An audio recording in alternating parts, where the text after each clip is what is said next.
Assalamualaikum warahmatullahi wabarakatuh. Nama saya Risalatul Mabruro, NIM 2018 10 2003 11154 dari jurusan Agroteknologi kelas 5C.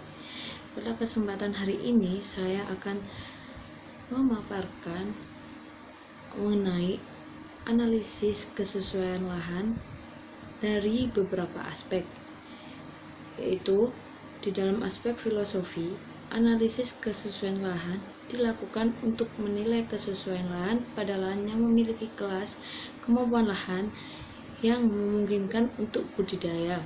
Kesesuaian lahan lokasi permukiman digunakan mengetahui tingkat kecocokan lahan untuk pembangunan permukiman berdasarkan kondisi fisik lahan. Tujuannya adalah menganalisis tingkat kesesuaian lahan untuk permukiman, mengetahui persebaran dan luas lahan permukiman existing berdasarkan kelas kesesuaian lahan permukiman, dan mengetahui persebaran dan luas lahan permukiman cadangan yang sesuai dengan kelas kesesuaian lahan untuk lokasi. Kota mempunyai peranan sebagai titik pusat pertumbuhan ekonomi serta menjadi pusat aktivitas ekonomi, sosial, dan budaya. Pada umumnya, penduduk yang pindah ke kota bertujuan untuk memperoleh kesempatan kerja. Hubungan tersebut mempengaruhi jumlah penduduk di wilayah perkotaan. Seiring bertambahnya jumlah penduduk akibat proses urbanisasi, bertambah pula jumlah permintaan terhadap kebutuhan lahan yang digunakan untuk kebutuhan sosial dan ekonomi, terutama permukiman dalam suatu perkotaan. Pemanfaatan lahan untuk permukiman harus diatur dengan baik sehingga sesuai dengan rencana tata ruang kota, dengan pertimbangan keseimbangan aspek ekologis sehingga tidak sampai terjadi penurunan kualitas lahan.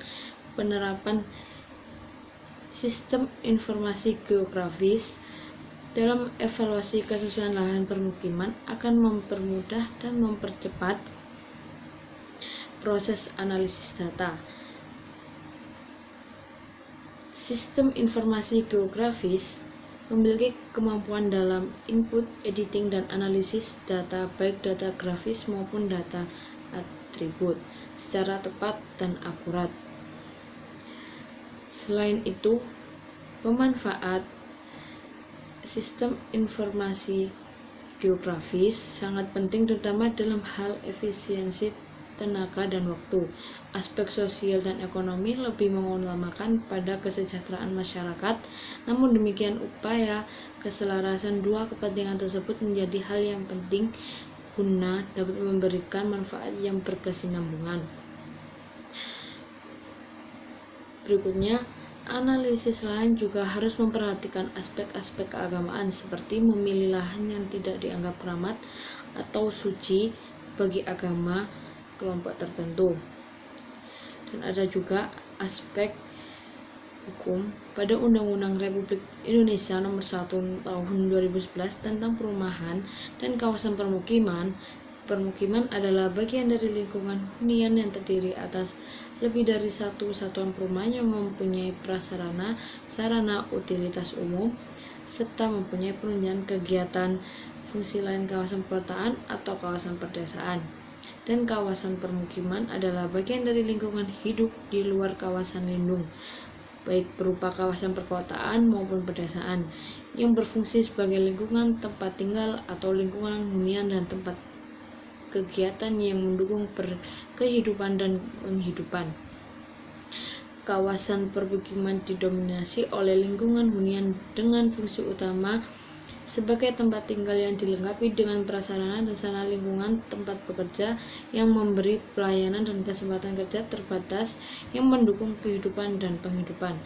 Satuan lingkungan permukiman adalah kawasan perumahan dalam berbagai bentuk, ukuran, pelayanan, dan pengelolaan yang optimal.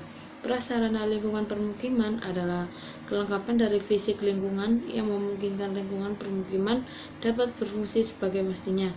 Dan menurut Undang-Undang Nomor 26 Tahun 2007, pembagian kawasan berdasarkan fungsi utamanya menjadi kawasan lindung dan kawasan budidaya. Kawasan lindung adalah kawasan yang ditetapkan dengan fungsi utama melindungi kelestarian lingkungan hidup yang mencakup sumber alam, sumber daya buatan dan nilai sejarah serta budaya bangsa guna kepentingan pembangunan berkelanjutan. Sekian dari saya, terima kasih. Wassalamualaikum warahmatullahi wabarakatuh.